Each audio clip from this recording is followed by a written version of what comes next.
Once again, thanks everyone for joining our webinar on myth-busting COBOL modernization. So my name is Jared Thane. I'll be hosting this webinar, and I lead new sales for Faircom. Joining me are our three expert COBOL panelists, Craig Bailey, Evaldo de Oliveira, and Mike Bowers. And as we get started, like I said, in the chat, if you want to participate, please share where you're joining from geographically. We can see where everybody's at. This webinar will be an open discussion on working with COBOL in general and what modernization has and has not accomplished up to this point. The four major topics, the present day issues of working with COBOL applications, number one. Number two, the myths of COBOL modernization. Number three, a path forward with COBOL. And number four, we will discuss some relevant use cases of COBOL modernization. So a few items in case you haven't heard about Faircom. Faircom has been in business for over 40 years, is a worldwide technology company, and our DNA has been in database technology. Many of our customers have been with us for decades and love us. We provide technology for many of the largest companies in the world, including small and medium-sized companies as well, across all verticals and industries. And in particular to today's discussion, we support hundreds of thousands of daily transactions around the world running on COBOL applications. So, and we have offices across the country, as can be seen on this map. So, by way of introduction, here are three COBOL experts on our panel. Craig Bailey here at Faircom is a senior solution engineer with real-world database performance tuning expertise. He focuses on engineer-to-engineer consulting and customer system onboarding. Evaldo de Oliveira, he is a VP of Business Development here at Faircom, business leader and executive leading the development of sales and business and IT, both hardware and software, a consultant sales manager driving and generating opportunities through a strong technical background and long experience in BDM, marketing and consulting within enterprise software, hardware infrastructure, cloud, data management, databases, and digital transformation. And then finally, Mike Bowers is the chief architect at Faircom. He oversees the company's architecture and product roadmaps, which include high-performance databases, IIoT platforms, and legacy system modernization solutions. He has more than 35 years of experience in software development, manufacturing automation, database management, and architecture. He is the author of Pro CSS and HTML design patterns, published by APRIS, a member of the INCITS technical committee that develops standards for SQL and GQL, and is a frequent speaker at conferences. So let's get started with our first topic. And Evaldo, I'm going to look to you to start this discussion. But what are the present day issues of working with COBOL applications? And as I can imagine that many of you on this call with us have joined or very familiar with some of these concerns. So Evaldo, COBOL has been the elephant in the room for many organizations. How has COBOL stuck it out this long? Yeah, that's a great question, Jared. And I guess the best answer to that is really because of it delivers, right? Ultimately, COBOL delivers. There are so many different systems right now that are still relying a lot on COBOL, and many of those systems are just systems running up and running for decades, and they have an accumulated knowledge inside, from all those years of development and business, accumulated knowledge inside of those applications that it's just not worth it to change it. And ultimately, it's a lot of investment made on those systems as well. I think it's a realistic approach of what those IT systems are designed for. So if it delivers, you can keep it, you can maintain it, and the cost to replace it is so huge. We're also way past the moment of everything has been tried on those COBOL applications for so many different attempts. I think it's going to be part of the discussion we have here today, right? So going back to your main question, why are this COBOL system still around? It's really mainly because technology is just designed for that, right? It's doing what it's supposed to do. It's just still worth it to keep it running the way it is. I know there's a lot of different challenges. We're going to talk about that in a minute here, but those challenges are addressable. In general, my take here is that it's really just because it delivers. I don't know, Craig or Mike, if you guys have any other take here. No, I agree. It just works. There's a huge technical debt invested in it, and the projects are just too risky. They're too big, and quite honestly, a lot of the logic in the code is the original authors are gone. And actually, I mean, real matter of factly, some lines of code, no one has any idea what they do. They're very difficult to rewrite. They're very difficult to untangle. So.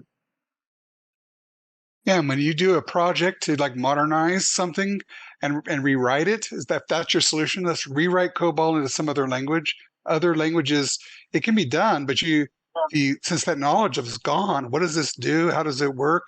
And people and they don't teach COBOL in schools anymore. So the developers you have to hire to write in Java or Go or some other language won't know COBOL. So it's really hard to get the project translated over successfully.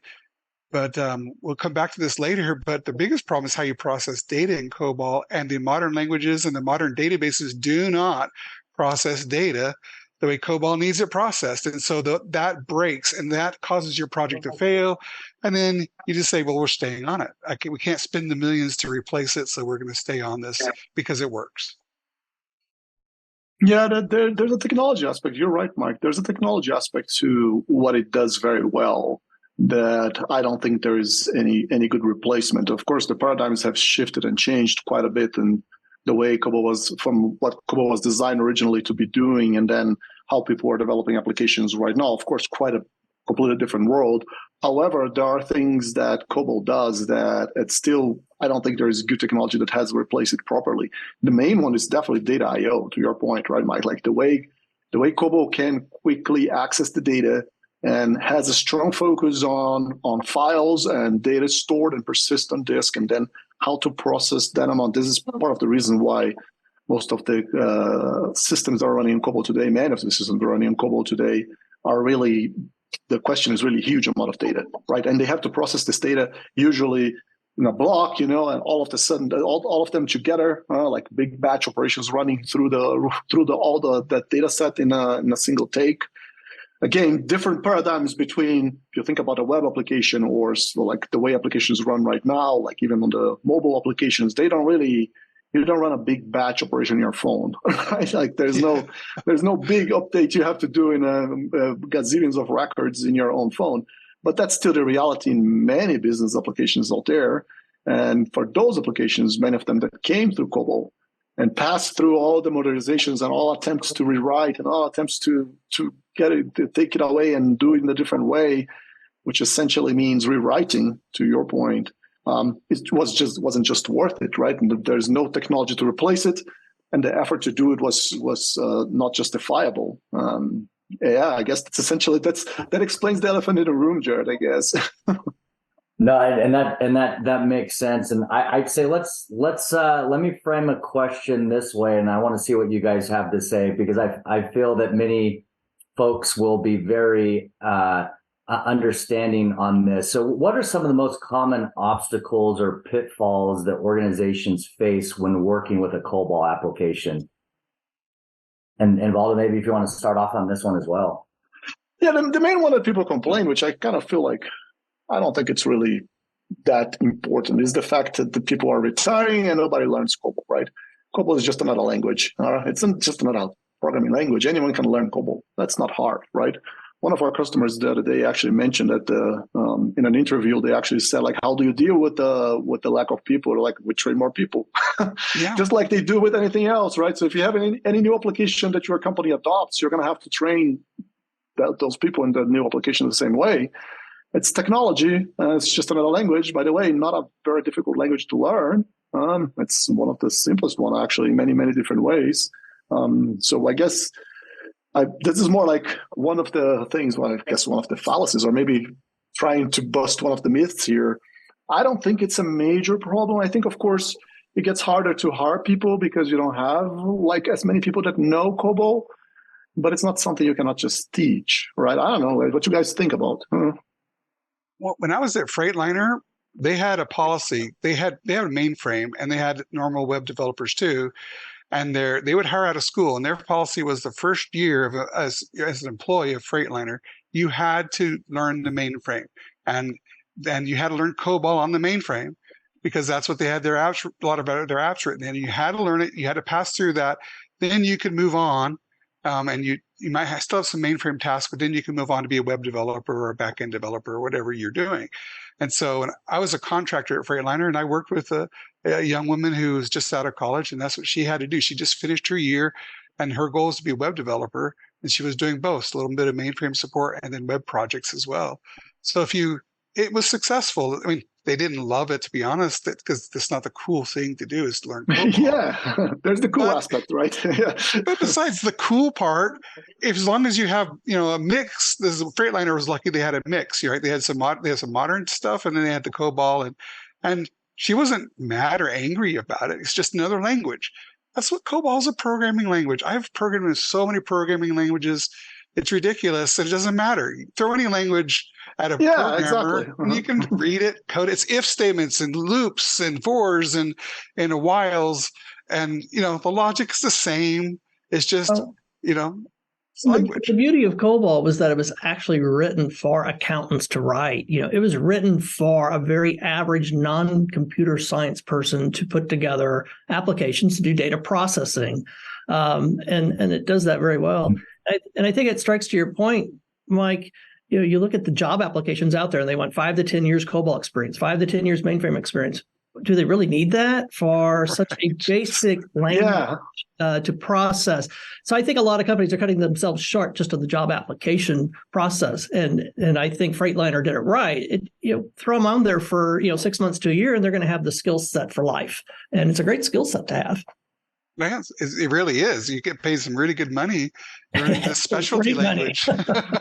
So, yeah, there is something to be said about the infrastructure that's running those systems, right? And of course, and I think an important point to be made here, typically especially when you search on Google or go to any discussion about COBOL, people tend to think we're talking about the mainframe, but that's not really necessarily true, right? So from our own experience, we know that COBOL is everywhere. Yeah, the mainframe is one platform for sure. It is where it was born. It's also where it actually is one of the most expensive systems right now, still running COBOL over there. But it's all over the place, right? There's COBOL running on Linux. There's COBOL running on Unix. There's COBOL running on Windows. There are applications developed in COBOL that are distributed in hundreds of thousands of deployments around the world. People don't even know they're actually written in COBOL, but they are written in COBOL and still maintained like that as well, right? So of course, there is a infrastructure aspect. If you're running your application, your COBOL application, you're running on a mainframe, of course, this is more expensive than if you think about other environments that could be potentially less costly. But that doesn't mean necessarily that this has nothing to do specifically with COBOL itself, right? And that whole movement off of mainframes to non-mainframe technology, that applies to COBOL too, because you can run COBOL off the mainframe, and they're getting more and more reliable and more viable. And there are technologies now out there that emulate some mainframe features. And then on the data side, there's technologies that can make the data as reliable as a mainframe, as durable, as scalable, as concurrent, as a mainframe can do. And that is what the whole PC revolution was about, right? Well, that same thing, that's one way to modernize COBOL. Bring it off the mainframe into the less expensive technologies. That's becoming more and more viable. Well, and that's a great lead into our next topic, Mike. So let's move on to our next topic. We're going to talk about the myth of modernization. And we're going to send out a poll. Feel free to answer the poll. It'll be coming up in just a second here. But there's a wide spectrum here. Craig, I'll look to you on this one. The idea of modernizing your COBOL application is not a new one. How have the reasons to modernize it evolved over the years? Not a new one at all. It's been going on since I remember back in the 80s, seeing articles all over the place. Rewrite COBOL, all these tools. We just kind of discussed the first one quite a bit here. COBOL's a bad language, but we'll just rewrite it. The code modernization myth. COBOL had a notorious bad rap, and some of it's deserved. Its flexibility was really abused. You've got these massive, tens of millions of lines applications, and they're just piles of spaghetti to go through. The language itself is supposed to be, kind of self-documenting, and even that's not very good. Some of these are horribly documented. So, like we said, some of the innate knowledge behind these applications is lost, and so it deserves a bit of the bad rap in that regard. But it's not a bad language, like we just discussed. It's a great language. It does what it needs to do. It's very easy. It's very nimble. It processes data at that record I/O level very, very fast, very efficiently. These mainframes are pushing tens of millions of records through very, very quickly on these financial transactions, and that's true on the open systems too. All the systems we work with, that I work with, do massive batch processing, and COBOL just handles it with like a breeze. But as far back as the 80s, they were already talking about rewriting the applications. It was a big thing in vogue, but it was very costly, very risky. And banks and financial institutions are extremely risk averse. Like I said before, they don't like to take that risk. Java's still popular. Another thing that came out, was a lot of the 4GL languages promising to, convert your COBOL program to Java. Well, procedural languages just don't even fit very well to the object-oriented languages. They just don't map over. They just don't, it's just not an automated process at all. So this whole COBOL modernization thing is really not a very good reason to do it. Now, something that might change that a little bit is, the new AI. IBM's got a new Watson thing out, and they're claiming to do some of this. We'll see. Most of the projects in the past have not been very successful. I don't know of any successful ones.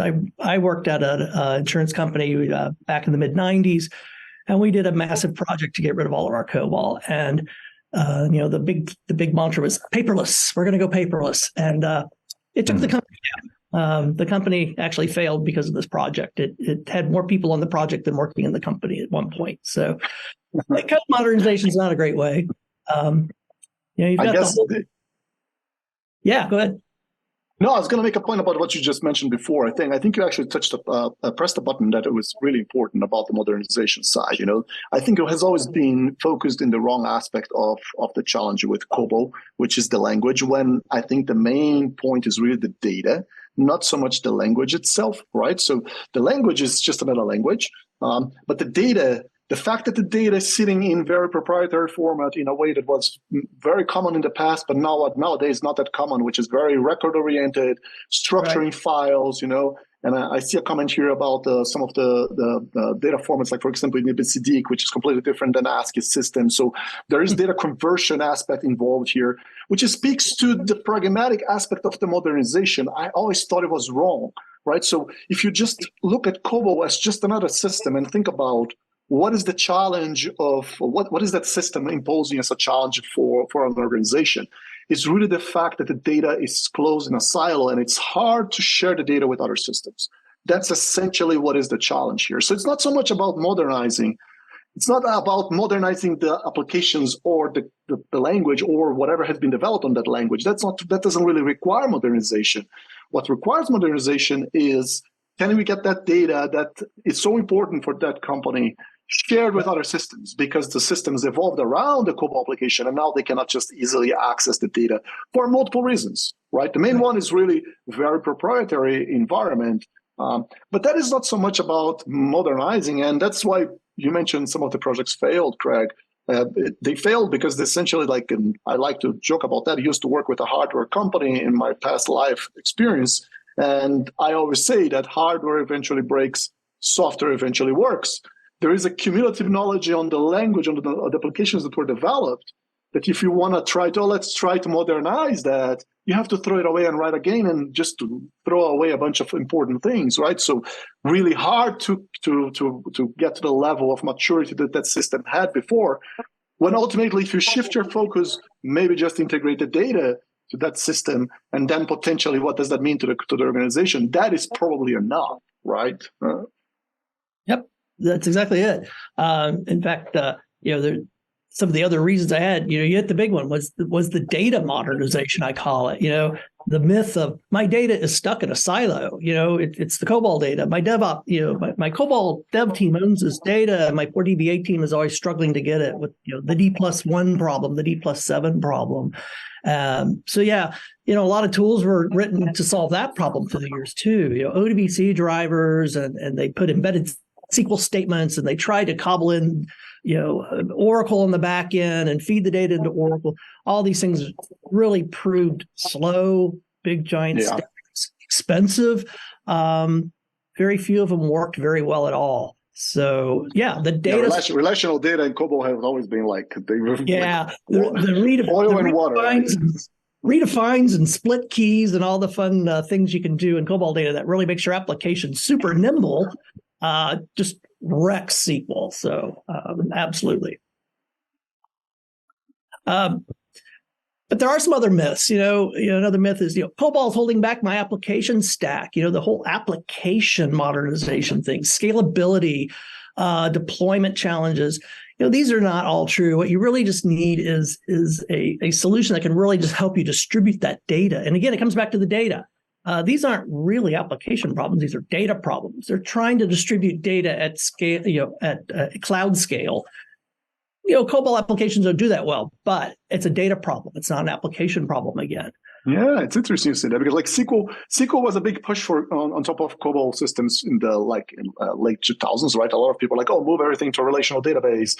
That forced so many, was really trying to force something completely different in a system that didn't make a lot of sense because the system is not relational at all, right? But it's coming with a data push, as you can see, right? SQL was all about, can we get this data more accessible to other systems because we want to query this using like a BI system or a data warehouse or something else. We want to share the data. It's almost like the focus was in the wrong place, right? Mike, you know a lot about the relational databases. Why don't you speak a little bit about that? Because I would like to hear your take about SQL versus COBOL, like how that doesn't, is that a modernization? Modernizing to SQL doesn't sound like modernization to me. Right. Well, it's so funny. There is fundamental incompatibilities between the way COBOL handles data. We touched on it, multiple formats in the same file, redefines. You've got different data types, old legacy data types, and like EBCDIC, and other all kinds of COBOL data types that were eventually replaced and eventually became things like UTF-8 now, that we're going from EBCDIC to UTF-8. We have customers and other vendors, other solutions that modernize have the ability to do modern UTF-8 right in the COBOL data too. So that it's kind of a myth that you can't have modern in COBOL, but it's the data. and to your point about SQL is a different paradigm.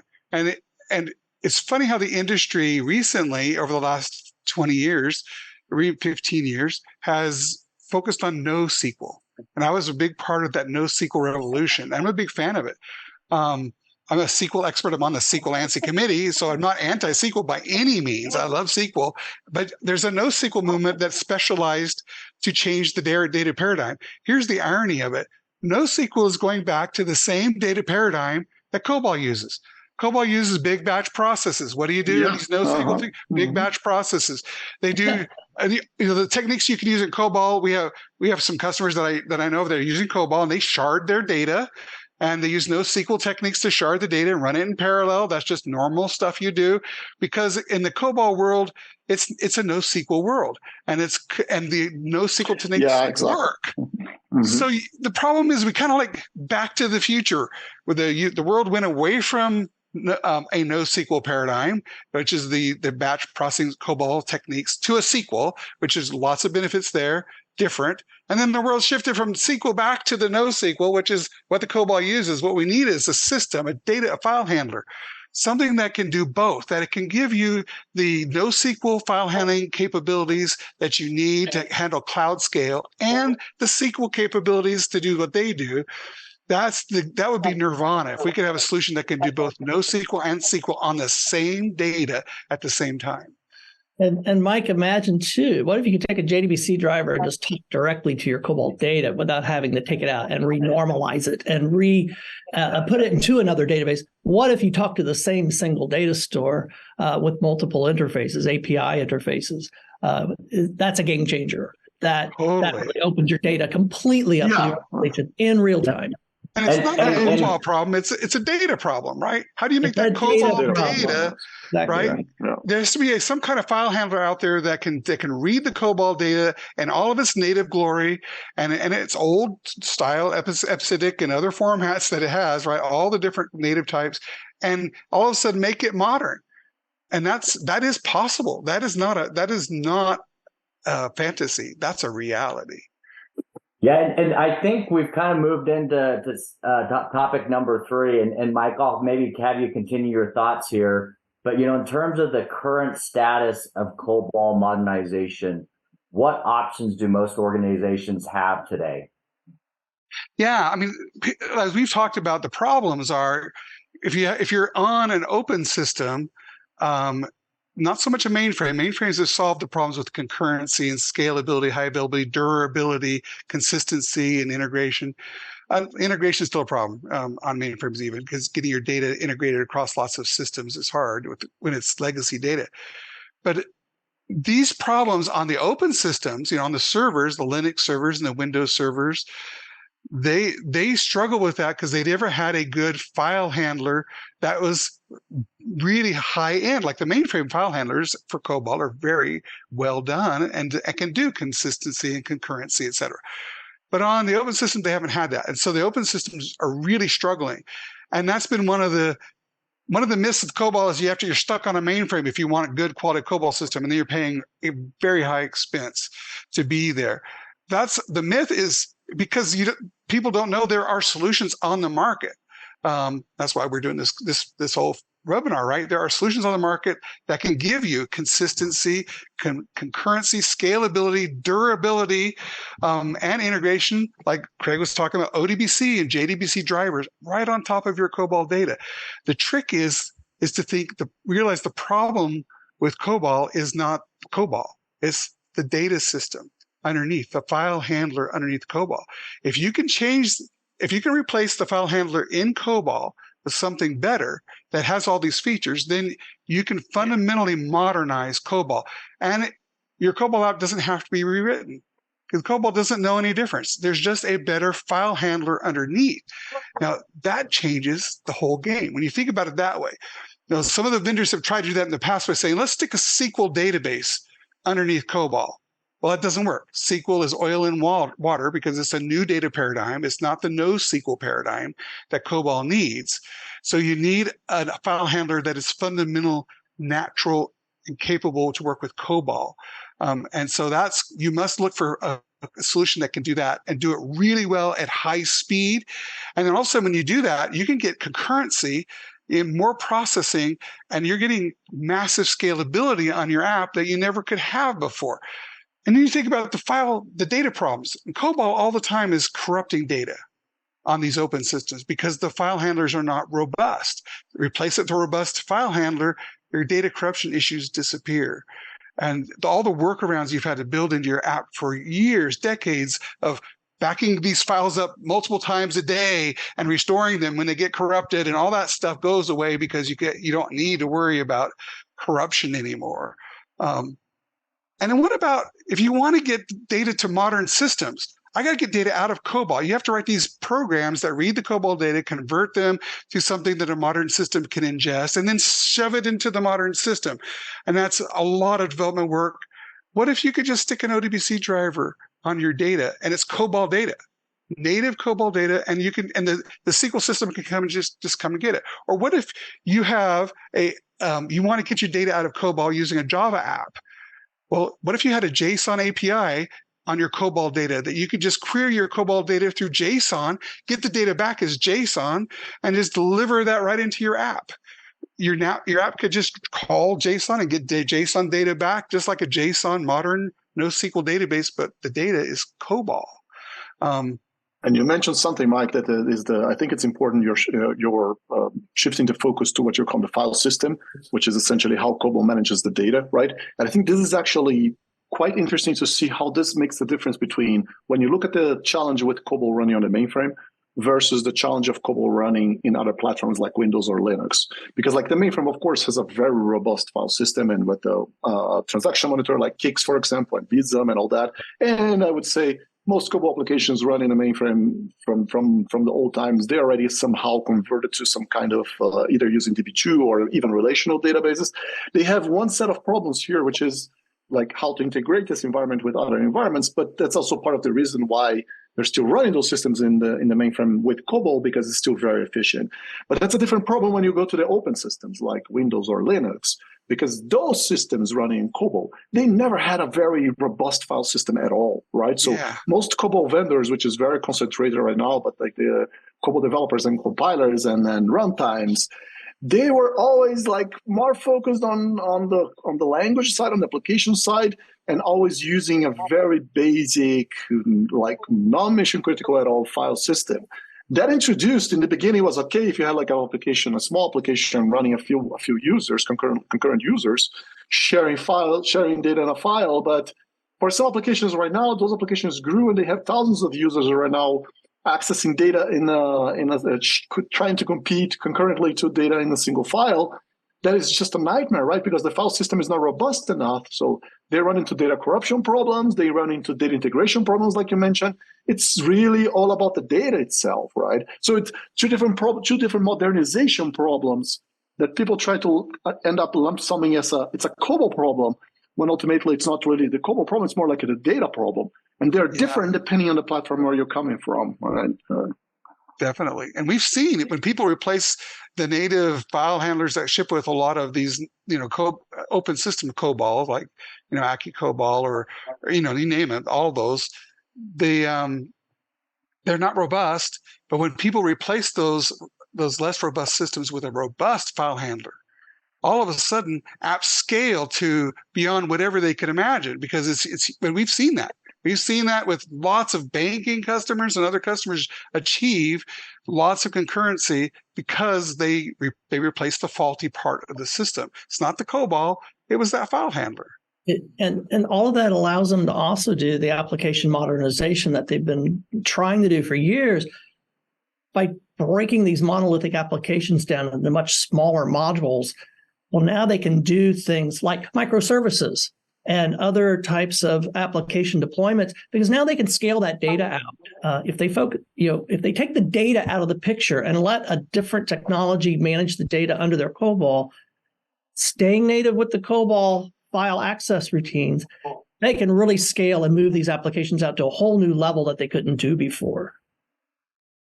And then there's all these opportunities. If the data now is available, if your COBOL data is available through JDBC and ODBC, all the SQL application, all the SQL tools can now get it. You have warehousing, you have all those capabilities without writing expensive batch file scripts to go convert the data and move it. But if it's also available through JSON calling, and it's also available through even modern things like MQTT for messaging, your COBOL data can send events through messages. You can now integrate with IT in modern ways, through messaging, through web apps, and through SQL. And then if you can write back to that file handler through these modern technologies, just not only read, but write back, all of a sudden you can build apps like Java apps or Go apps or Python apps for machine learning, or web apps in JavaScript and Node.js. You can build those apps side by side with your COBOL. And now you can build additional systems that are modern. Those systems can run in the cloud. Those systems can run anywhere you want. You can use any technology you want. And now you're modernizing COBOL in a different way. You have your COBOL app is still working perfectly. Side by side, you have new apps running in parallel doing new things. You hit a big pain point of mine there, Mike, talking about ODBC access, because so many of the past solutions in that area were read-only drivers. That's not necessary anymore. Today, we can do a read-write driver on that data through your SQL access fronts. And so, being able to update your data on the fly through an ODBC driver is a game changer as well. It's no longer just a report tool. It can actually integrate. And even with multiple records in the same file, you can do that with multiple records in the same file. And even with crazy COBOL data types, it still works. So that it's really ready to go to solve your problems. That's really great. So moving into the final topic, and just in terms of, I'll open this up to the group, to all three of you. Can you share a brief example of how a major financial, insurance, or retail institution is making use of Faircom C-Tree RTG, basically a new way to modernize? Can you share maybe a couple more examples? I know we've touched on a few. If each of you maybe have one or two that you can share, we can have this be the last kind of group here. Yeah, maybe I'll take a first take here, and then you guys can add something here. There are many different use cases. One of them, to your point, Craig, about again looking at the data and seeing how much the data can help modernizing those systems. A big one is creating failover applications, right? So building a failover architecture that supports COBOL, which is part of the challenge on those COBOL applications right now, right? And that's one of the huge myths I have too. This whole myth of, hey, we're just going to replace everything and throw it all out because we want to, modernize our entire environment stack. And again, that's not necessary to throw you don't have to throw the baby out, with the bathwater. You can keep your COBOL application and modernize everything. And like you said, changing that file handling aspect of that and focusing on the data. Well, now you get real-time backups and replication and availability and clustering and failover. And those are the huge challenges. So many of these all these applications that I know you're going to mention, Evaldo, are all facing the same challenge: availability and failover. And scalability. You've got the case where how do you create read-only versions on the live data? Well, with replication, if the product you use with the file handler has replication built in, you can replicate your COBOL data to many places. You can replicate it for high availability, right? So you have multiple servers that you can fail over to. You can replicate it for disaster recovery. You can replicate it for read-only scalability. So you can run those big batch process jobs on other servers, as many as you want. You can replicate many times to many servers, and you can scale these massive batch processing jobs and read-only reporting jobs to many different servers and not affect your transaction state. So now you have a NoSQL style scalable solution. And we have customers doing that. So, Evaldo, I know you want to talk about some of our customers. Yeah, one of the examples I was going to share is one of our customers reduced the time. Like going back to one of the examples that we mentioned here about extracting data from this proprietary COBOL file system and importing that into other systems. Typically, a problem under COBOL applications, which requires big batch operations run in the background every night, extracting data because the data is not in proper format, right? One of our customers was able to reduce the time to extract data from an online COBOL system, the main application running in the background there, from 4 days all the way to extract the data from COBOL, import that into the Oracle BI. They turned the whole thing into real-time connectivity. So because we actually help them with real-time, yes, it's extracting data in real-time using a combination of real-time replication. So they have the COBOL file system running with our technology, real-time replication to have a replica in real time here, and then from here giving SQL access to the data in real time, but then importing from the Oracle BI over to the COBOL data file, all in real time. So that was the D+4 to real time. So that's a perfect example of how you can modernize your COBOL application without rewriting the application, just shifting the focus to the data set. And by the way, I happen to know that Oracle BI tool is a great tool, but it's also very picky about its drivers that it communicates with. And we work beautifully with all the BI products. So we've had Power BI work with our product. We have lots of, our ODBC and JDBC drivers are very compatible with all these BI systems. With decades of testing and in use by many customers all over the world, using data live out of our BI, out of our ODBC and JDBC drivers. So yeah, going from big batch, which is a big problem, to real time is a massive change. That's an amazing improvement. And using a modern tool like Oracle BI. Data corruption is also another problem, like very typical outside, not so common in the mainframe environment. The mainframe environment doesn't really have it because it does have a transaction monitor taking control of everything. But outside of the mainframe, in other open systems, there is barely any transaction control natively available under COBOL. So it's sad to see how many of our customers were dealing with daily problems of data corruption and just losing data. And some of the customers just rebuilding every files every night, because they had no idea what actually was corrupted, and they just leaving with that. So we help them eliminate all that data corruption by introducing transaction control under COBOL without touching anything on the COBOL application, right? So Craig, maybe you can talk a little bit more about that.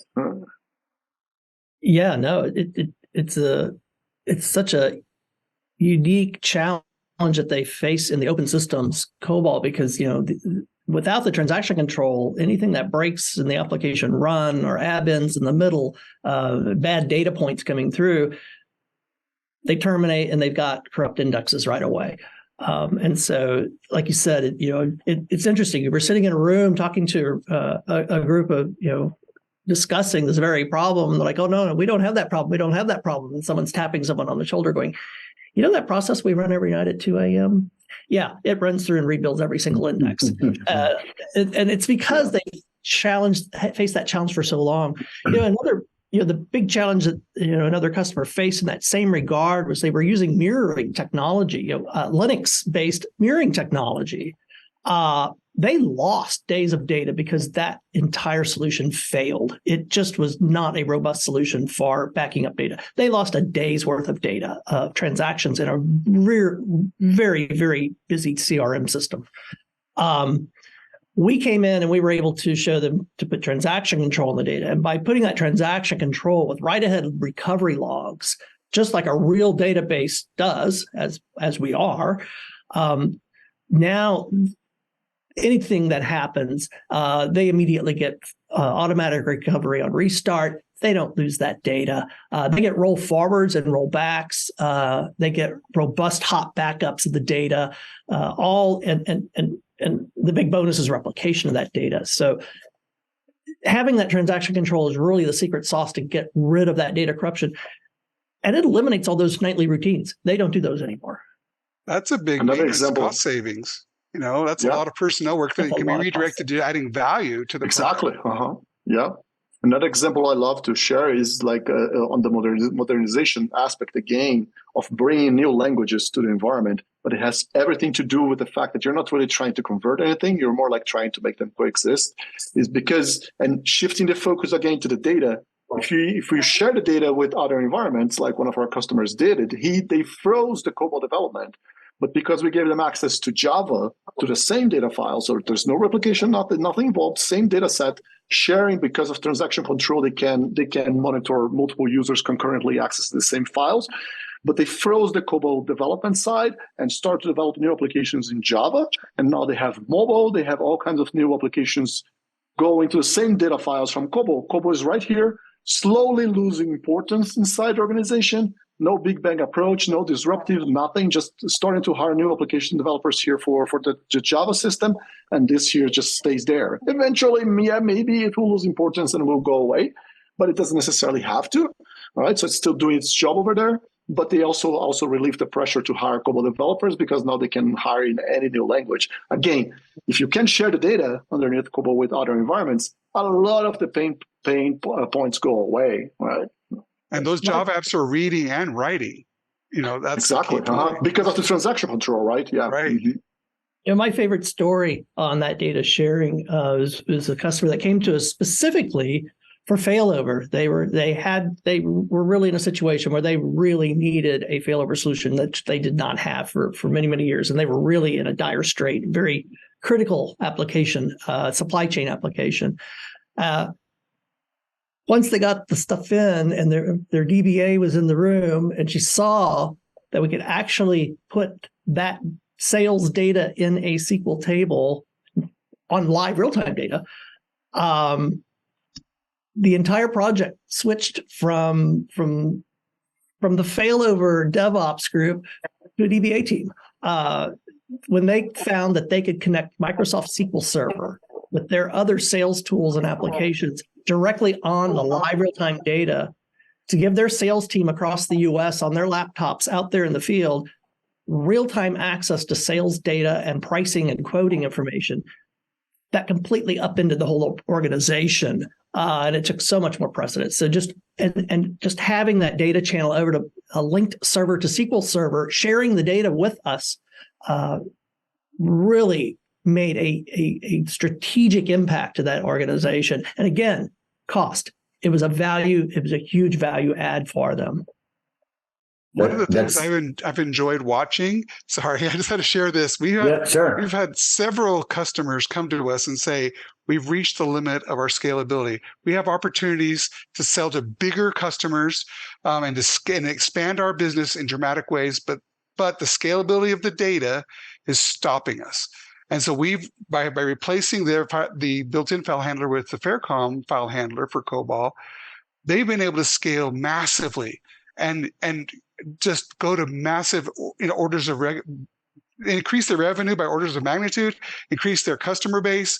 It's been wonderful to watch them grow. And so today we have customers that are like one of the largest sports companies in the world is using our product. One of the largest multi-level marketing firms in the world that sells essential oils is using our product because they have massive scale problems. And our solution is the only one that can take an open system and scale it to these huge NoSQL style levels of scale.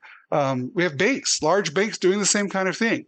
So we have real world customers doing this it changes the game for them. They can reach a customer base that's way beyond where they're at today. So thank you. And that's a perfect lead in. So I know we could talk about this for much, much longer, but let's move to final thoughts. And I'd ask each of you take 1 minute or less, key point, 1 minute. And then let's move into any questions that we have after your final thoughts. And whoever wants to go first, go right ahead. I'll start real quick. I'll just want to say that we don't have to export data out of COBOL to get it into a modern database to do what we're talking about. We're talking about replacing the file handler so that you can have a modern data system under your COBOL. And you don't have to copy data out anymore. You can use it in place. And with Faircom's replication technologies and other things, you can immediately achieve what you could never thought possible before as a modern system. So you can modernize in place without changing a line of COBOL code right today with no risk, with proven success. We've done it over and over again. And it's just wonderful to watch Craig work so well with these customers. He makes it happen, and so it's just beautiful to see it just repeatedly over and over again, success after success. Thanks, Mike. Yeah, thanks for that, Mike. Yeah, I think modernization means so many things to so many people, and modernization so often means I have to migrate. I'm going to migrate away, but maybe the better answer is I'm not going to migrate. I'm going to adapt. Perhaps you just really need to sit back and embrace what you have that works. You've got this embedded knowledge, institutional knowledge embedded in this application. Take advantage of it. And instead, just like we were talking about this whole seminar, focus on the data. It's really a data problem. It's not a COBOL problem. And adapt your solution to the data, and you've got a solution. Thanks, Craig. Evaldo, finale. I guess my last final thought here is that modernization is not a thing. I guess you don't have to modernize. You don't have to modernize something that is working. I think you have to, if you shift your mindset to something else, like be more pragmatic. Think about that as technology, which means essentially a tool. It's still a tool like every other technology you have in your environment. But instead of thinking about, I need to modernize that, you think about, I need to make that part of the whole system. I think that is essentially what it needs to be, and then stop thinking about it doesn't have to be cool. It has to deliver. It has to work, and if it does that, that's where you get your investment back, right? So it's totally about the data, nothing to do with the language itself, right? And the data is just part of COBOL the way it is. So just look at the problem in a broader way. Take a step back, stop thinking about, I need to make this modern. Think about, I need to make this part of everything else that I have here. So that's my myth buster, is like modernization is not really a requirement, right? Think it about more like make it part of the whole system. Thanks, Evaldo. That was great. So we do have a few questions. Let's move into Q&A, make sure that we can get to these questions. The first one is from David, and he asks, looks like you could actually go cloud native with S3, Dynamo, et cetera. And as you mentioned, TypeScript and things like Next.js, Speak JSON, and JavaScript objects anyway. Pretty interesting. Have any of you done this? Who wants to take that one? I could address the cloud native means different things to different people. It means to some people, it means you're using the databases and servers that are built to run in the cloud and only in the cloud. Like, for example, DynamoDB. Now, you can't stick DynamoDB underneath a COBOL app. That's just not going to work at all in any way you can imagine. But with the Faircom file handler underneath and our replication capabilities, we can integrate very nicely with all the cloud technologies. And that's the key point. Now, if you want to add a cloud native solution, cloud native doesn't, our file handler does make it capable to work anywhere and to integrate data with anything. And so that makes you be able to cloud native apps that work side by side your COBOL apps. And if your cloud native app is using an ODBC or JDBC driver to talk to the database, like Craig was talking about, that SQL Server database was passing through its queries to attach databases, connecting straight to COBOL data as an attached data file.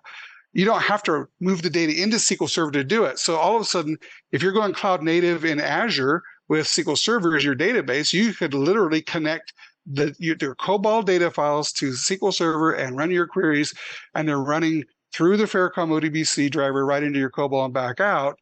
That's a pretty dang cool technology, and you're also in your cloud native in SQL Server with COBOL data. So yes, there's, depending on what you're doing, you can be really totally cloud native, or you can use the Faircom file handler to integrate with anything in the cloud. Great. Thanks, Mike. Here's another question from Bruce. How do you address the discrepancy between EBC, DIC, and ASCII? There is disparity between open systems ASCII-centric. ZOS OS data is EBC, DIC. Who wants to take that one? EBCDIC versus ASCII. Yep. I love it. Yep. I can talk a little bit about that. I guess Yep. it's true, like there's a disparity between those two data models, right? But this is more thinking about if you want to downsize, right? If you want to get your COBOL system out of the mainframe, move the COBOL system over to Linux or something else, right? Or a rewrite, for example, if you want to get off the mainframe, right? It does speak to what we kind of touched here most of the webinar, which is data proprietary, right? The data is proprietary under COBOL in many different ways. So I guess ultimately here, we don't really do those kinds of conversions or migrations. That's not our business. Our business is really more like about opening up the data under COBOL to other environments. So it doesn't really matter if it's EBCDIC or, it doesn't really matter if it's EBCDIC or if it's ASCII for us. It's more about giving access to the data, right? So once you have access to the data, from that point on, you can have other systems talking to it, okay? It's definitely not an easy problem to tackle because it would involve data conversion if you want to downsize your mainframe, right? And it's in the same category of problems like, I want to move to a relational database, for example. Where all of a sudden you have to split tables because they have redefines inside those tables and multiple record types inside a single table. You have to split that into multiple tables because relational does not support different types of records under a SQL table. That is the same kind of issue that's coming from the proprietary data that COBOL has, that is forcing you to rewrite a bunch of things in your application. But again, when you think of modernization versus downsizing, those are two different things, right? So downsizing is not necessarily modernizing; it's more about saving money because the mainframe is too expensive, and you're trying to keep things in the same architecture. I would say the same with the cloud. By the way, the cloud has the same problem, right? Because the cloud is virtualized environment versus a very bare metal system that is the data I/O that the mainframe, for example, provides. And just to clarify, Waldo, the Faircom file handler automatically converts many data types. Once we have utilities to migrate data from other systems into the Faircom format, and then once you do that, all these native COBOL types are automatically available in SQL and ODBC, so that it's transparent to you. You don't have, and the multiple record types in a single table is transparent. It makes it look like in SQL they're different tables, even though they're the same file. So a lot of these hard problems you had are just handled by the file handler technology that Faircom has built to be ready to go for you to use the results with the least amount of work possible. So Craig is an expert at migrating systems and migrating data out of systems to solve these ancient data problems. One final question. So this comes from Sanjay, but my COBOL data is not normalized for a relational model ODBC. How does this work? Yeah, it's not. You're right. It's not. Okay, go ahead, Craig. If you want. I've talked a lot. I was going to say, great question, because that's one of the little magic pieces that does block so many relational databases from working well with COBOL, and being able to take that that non-relational data, for instance, redefines the different schemas in a table, rather than try to renormalize that data into tables in Oracle and literally having to rewrite the COBOL apps, to break those out, which has so frequently been done in the past. Being able to just virtualize the different schemas into tables in our SQL engine as virtual tables is a great way to solve that. So we don't have to do a normalization process in moving that data into the SQL. We simply virtualize the tables to match the schemas, and so they just show up on the fly. And you don't have to touch the data. You keep your one source of you keep your single file, your single data, and the application doesn't change at all. You don't have to rewrite anything.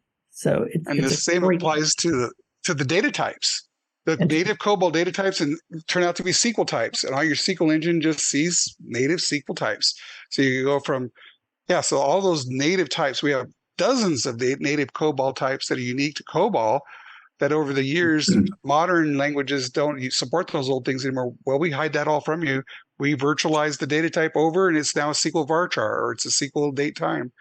And I'll just put in the little teaser at the end there. That includes all those crazy date types that COBOL authors love to create. We handle all of them almost.